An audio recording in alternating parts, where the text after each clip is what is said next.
This chapter is going to cover aggregated expenditure model.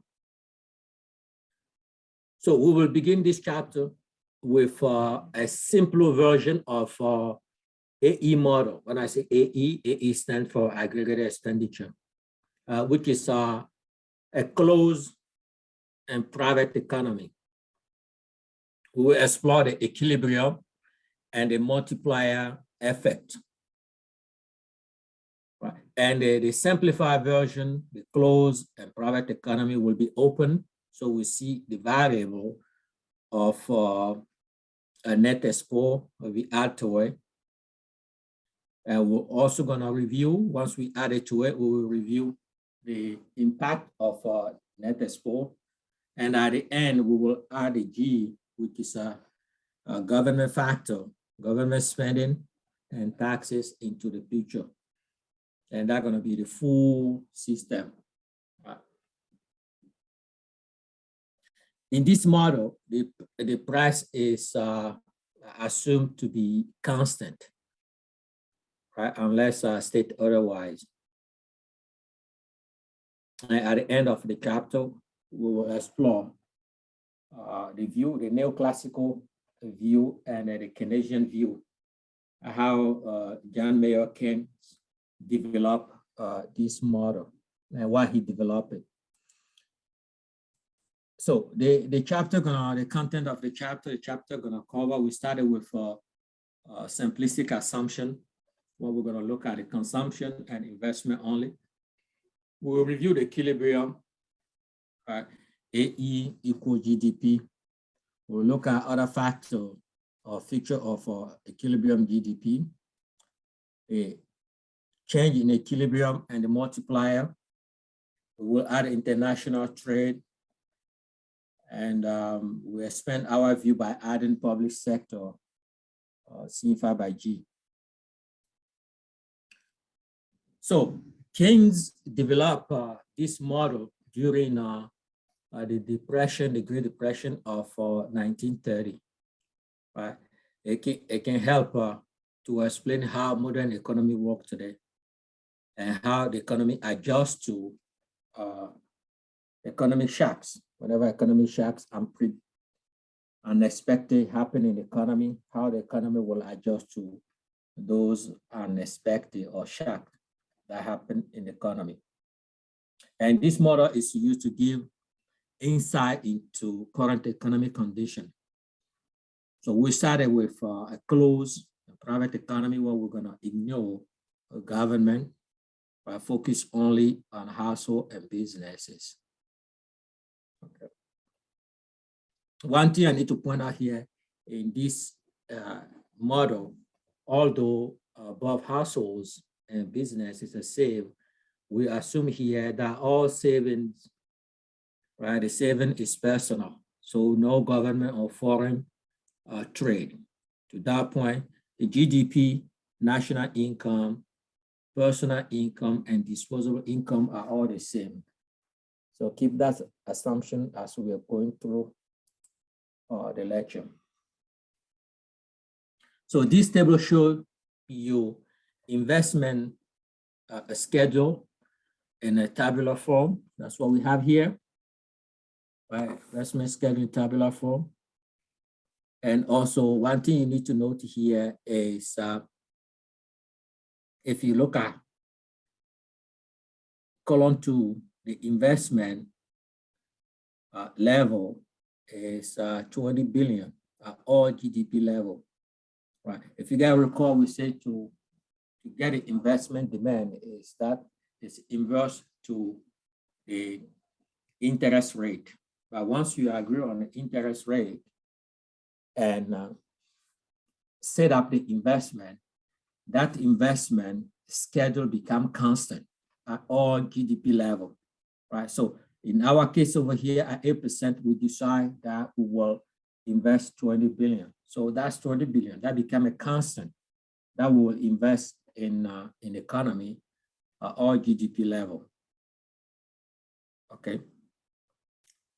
So the graph A show you that investment demand curve, that inverse relationship between interest rate and investment demand, right? And the graph B here show you the investment schedule, investment demand and investment schedule.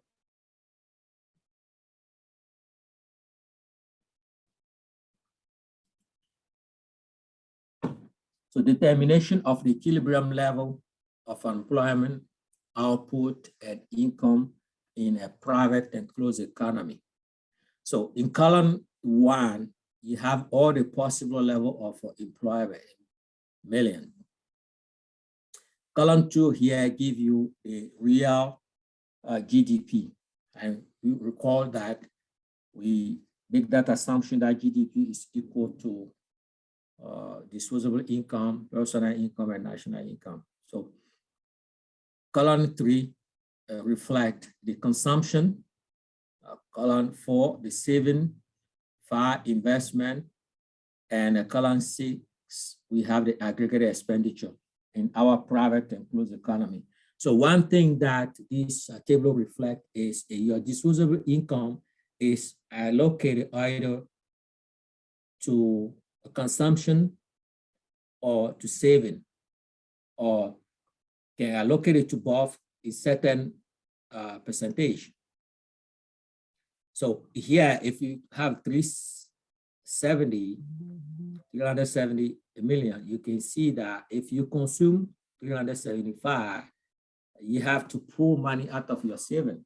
And how you get that is from selling your real asset or the saving of the previous month, right? Because you cannot spend more than what you earn, right? You can do it, but you have to pull the money from somewhere. So if it happens that you consume more than you're earning, so there's a de-saving, which is getting money from your previous saving or sell some of your accumulated asset. So by adding column 3 and column 4, it will give you column 2. So now column 5 here is the investment. It's our investment that we put, which is a constant number, 20 billion at all level of GDP, right? It's a constant number. Column 6 is your aggregate expenditure. In our model here, the simplistic model is C plus I, right? So this is our aggregate expenditure, and this is the output produced. So you can see that the equilibrium is what we spend. The aggregate expenditure is in sync with output produced. We are at equilibrium, right? GDP will be equal to C plus IG. So at equilibrium here, when this number coincides exactly with the aggregate expenditure coincides exactly with the GDP, that's where we are at equilibrium. And at equilibrium, we need 65 million of employment to reach the equilibrium. So the column 7, right, it gives you the change in inventory. So if you are at equilibrium, there's an change to the inventory, right? There's no change you don't to your unplanned inventory. But if you are anywhere outside beside equilibrium, you are the disequilibrium, right? Either you reduce your unplanned inventory or you add product to your inventory, those things that you did not plan. And the column 8 give you a kind of a tendency. So anything before the equilibrium here means that you need to increase your output and increase the level of employment. So that's why you have increase. So if you are producing more than the aggregate expenditure of the economy, mean that you had to decrease your output, ultimately decrease your level of employment. So let's look at it on the graph over here. So this figure graphically illustrates the equilibrium GDP in a private closed economy. The aggregate expenditure, C, plus IG, which you have here. So if we have only C, this is our consumption schedule, right? We already alluded to the fact that it's a direct relationship with your income. So C plus IG, you see that there's a shift of the C parallel, right? The new C plus IG, which is our expenditure, aggregate expenditure schedule, is this one over here. So while these two curves are similar or are parallel, it's because of the IG is a constant number. So it's a shift.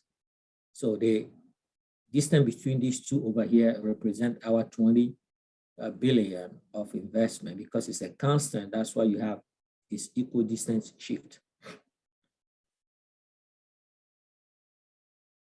So you can see here where the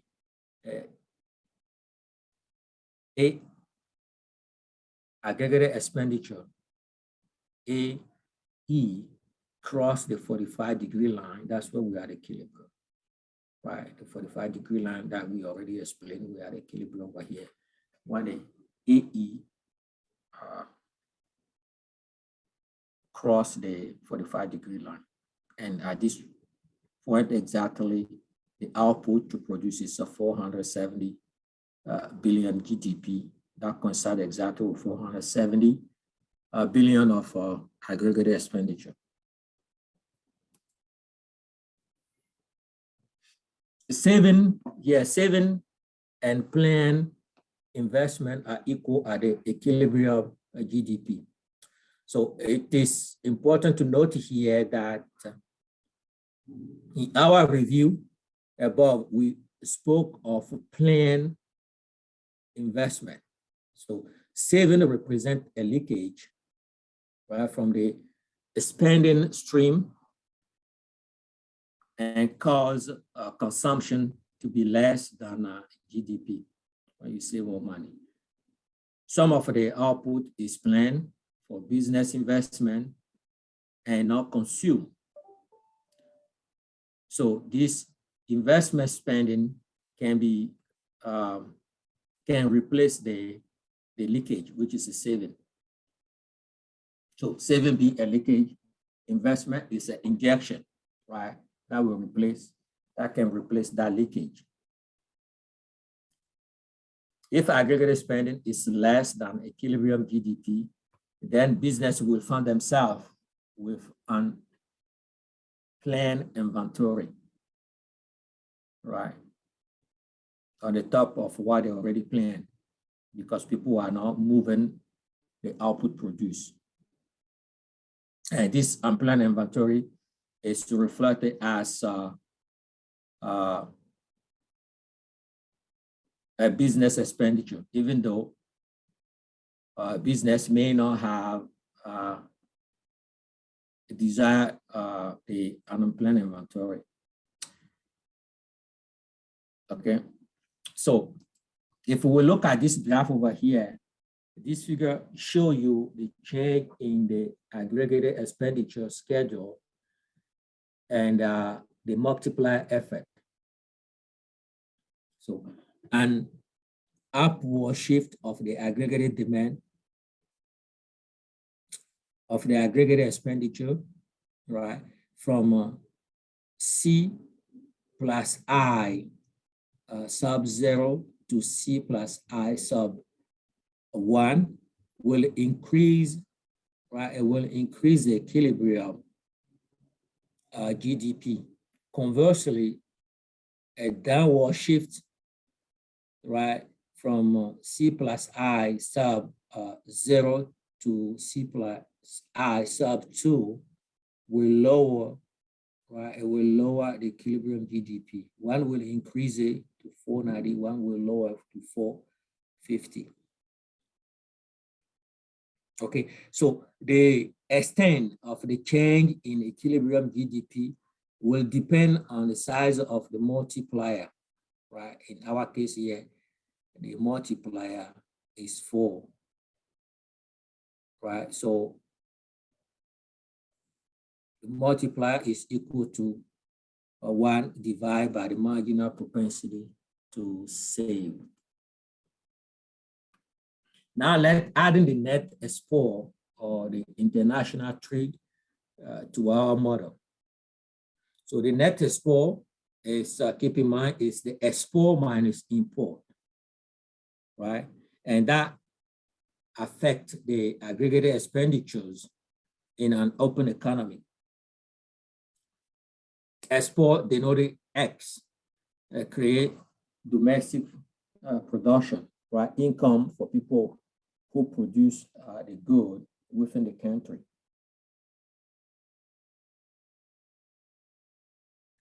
And the import, denoted here as M, reduce the sum of consumption and investment expenditure by the amount expended on the imported good. So the M must be subtracted from the X.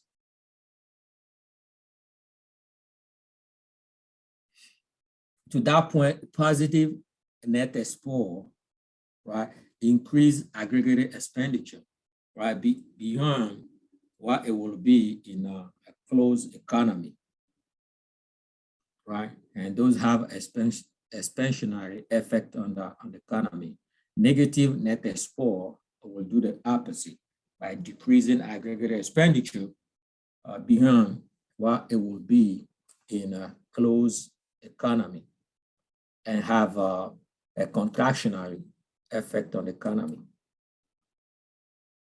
So this is an illustration of the net export schedule.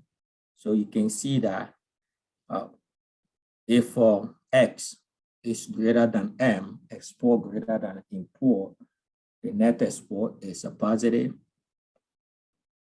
And if for the import is greater than export, the net export is a negative.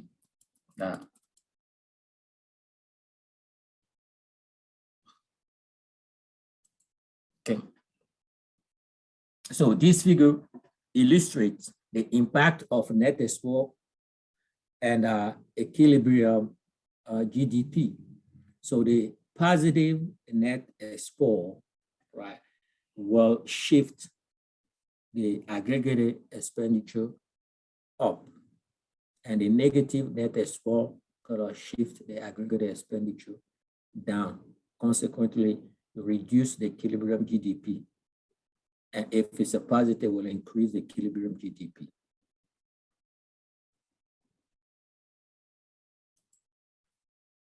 This global perspective show you the net export of goods for selected nation in 2017.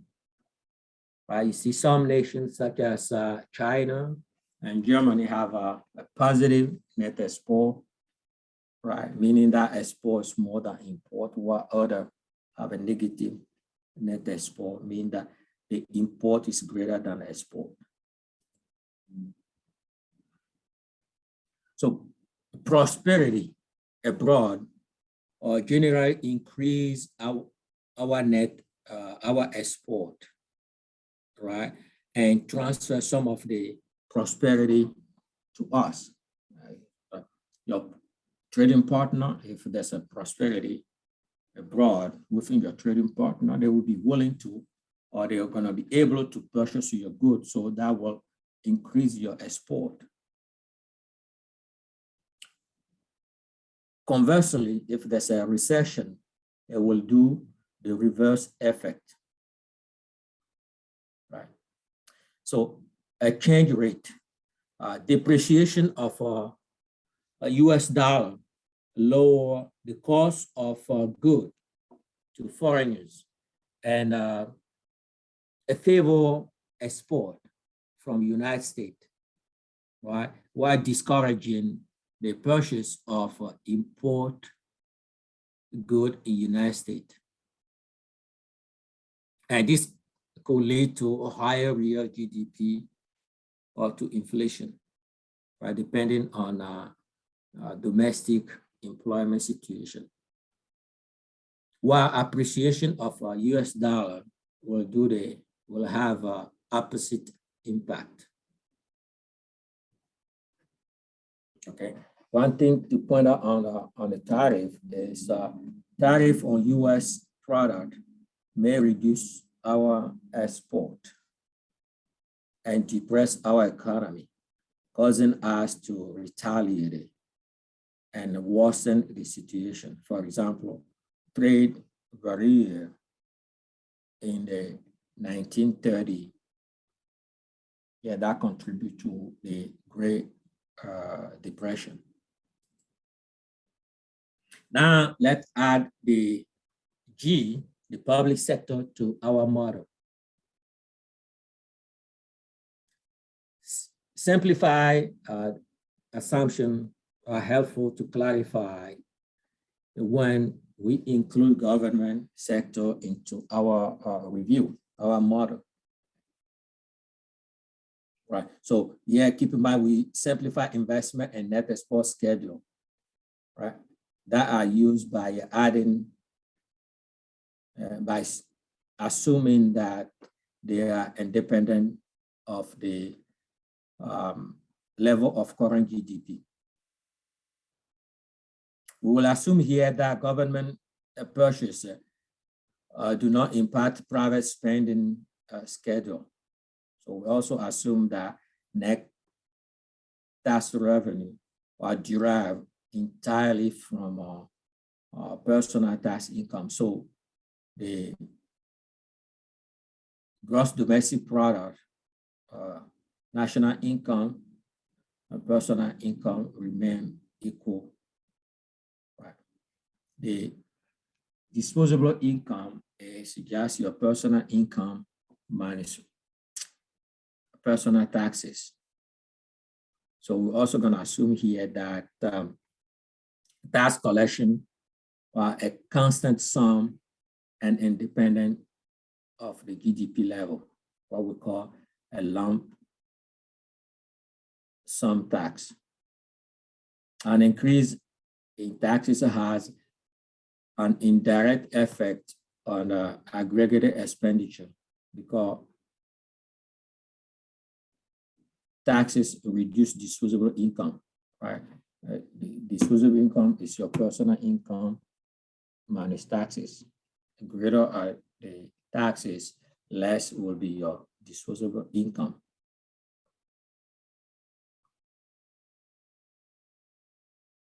Right, less disposable income, your consumption also gonna be impacted. So this table shows the impact of a government purchase on equilibrium GDP. Before adding government purchase, equilibrium GDP has been in 470 billion. Now with government purchase, what you see is equilibrium GDP rises from 470 to 550. So this is implying that a multiplier effect since the rise in GDP is greater than the 20 billion in additional aggregated expenditure. So if you look at the graph over here, the table here, you see that we have our column one is still the same, consumption, saving, and investment, which is a constant number. Now we have also the net export, import, export and import. The net here is 0, right? This X minus M. But government spending here, the 20 billion government spending here is included. So the aggregated expenditures formula now is C plus IG plus XN and plus G. So our equilibrium is a level when the output is equal to the aggregated expenditure, which is this level. You see that's greater than the 470 that we started with. So this figure here illustrates the impact of government spending on equilibrium GDP, the addition of G, which is a government spending to our simplistic analysis, rise the aggregate expenditure. Now you have the formula C plus I, which is this closed, private and closed economy. We add the X N, now it's open economy, and now the G, which is the public sector that we add to it, right? And that increased the GDP level from 470 to 550. Right. Again, the multiplier here is before, right? So if you see the gap over here to this is 80, right? So the increase of government spending of 20 billion change the aggregate, change the GDP by 80 million. So by dividing 80 million by the initial investment, which is government spending of 20 billion, you see that the multiplier is 4, right? 80 divided by 20 is 4. This table shows you the determination of the equilibrium level of employment, GDP, and income with private sector and taxes. So with a tax of 20 billion at all level of GDP, right? Tax of 20 billion, for example, at all level of a GDP, you can see that the equilibrium GDP fall from where we were before 550. Now the equilibrium is 490, right? That's a new equilibrium because of the impact of the taxes. So if you take 450 minus 490, it gives you 60, right? And 60, if you divide it by 15, it gets you 4. So the multiplier is still here at 4. One thing I want to point out here is the taxes are 20 billion, but the impact of the taxes on the consumption of that 20 billion, the consumption is reduce the consumption by 15 because of the portion of the income that is allocated to saving, which is a leakage. We alluded to that before.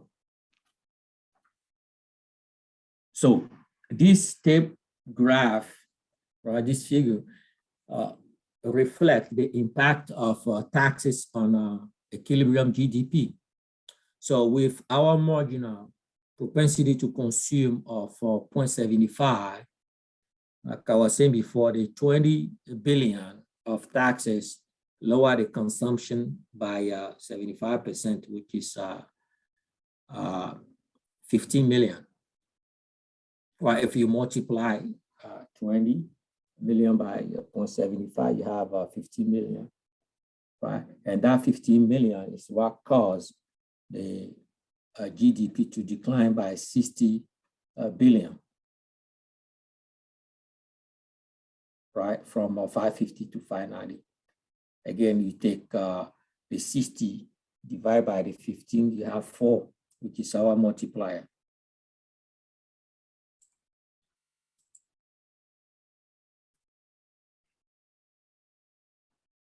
Now let's shift the gear a little bit by looking at the expenditure gap, right? Expenditure gap happened because of equilibrium GDP and real GDP are not always the same, right? Equilibrium GDP and what you produce the actual GDP are not always the same. So whenever there's a gap between them, that's what we refer to as expenditure gap, what you could be producing and what you are producing, right? The money spending, the spending, the aggregate spending, the potential aggregate spending in the economy, and the actual spending in the economy. So a recessionary, the first one is a recessionary. A recessionary expenditure gap exists when the aggregate spending in the economy is less than what will be at the full employment GDP. So output fell and unemployment also will rise, right? Because we are spending less money than full employment GDP. So ultimately, the output gonna fall and the unemployment. The output fall, people are not working fully, unemployment will go higher. And under inflationary expenditure gap, it happened when the aggregated expenditure exceed full employment GDP, right? So in this model, right, if output can not expand, pure demand pull inflation will happen. Right? So we're gonna see in the next graph. So the first one, this graph over here show you the recessionary expenditure gap. So you can see that the equilibrium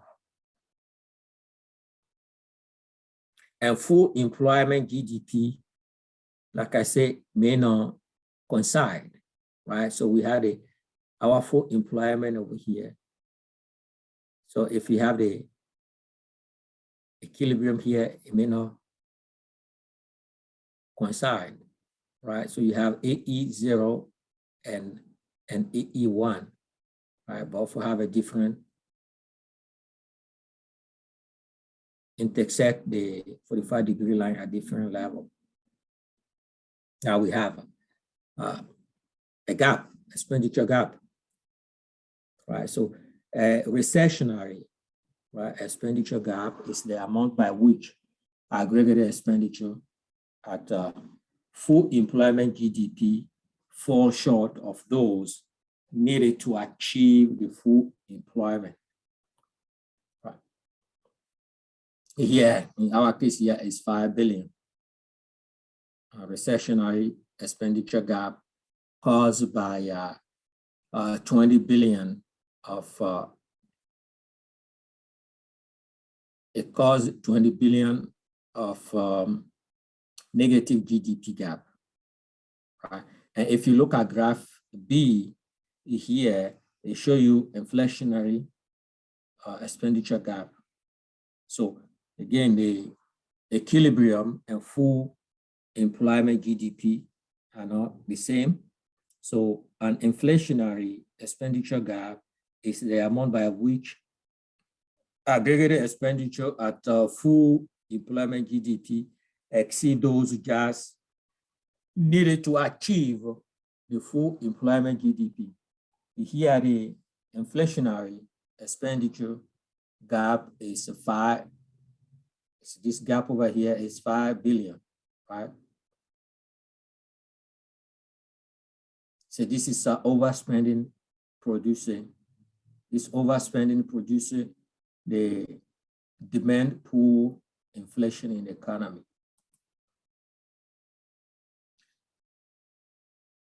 The recession, we call the Great Recession of 2007, 2009, right, was the worst recession since the Great Depression of the 1930s. The real GDP decline and unemployment jumped above 10%.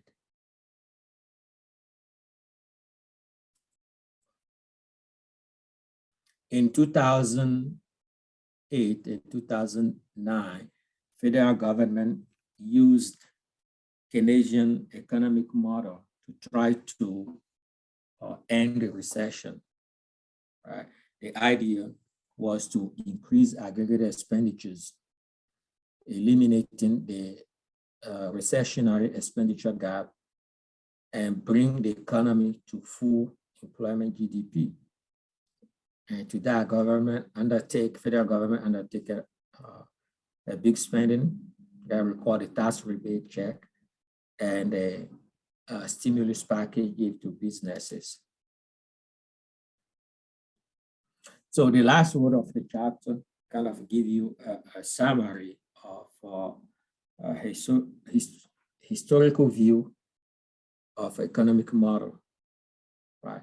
So until the Great Depression of 1930, most economists, going back to Adam Smith, right, I believe that the market system will ensure full employment, right? Except those temporary fluctuations that happen in the short run. In the long run, it will ensure full employment. If there were deviation, it will be self-correcting, right? That's a belief. And Saylor, right, attribute to French economic J.B. Say in early 1800, summarized the view in a few words, right? Supply create its own demand.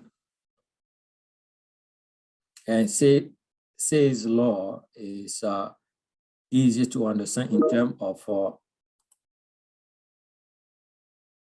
border.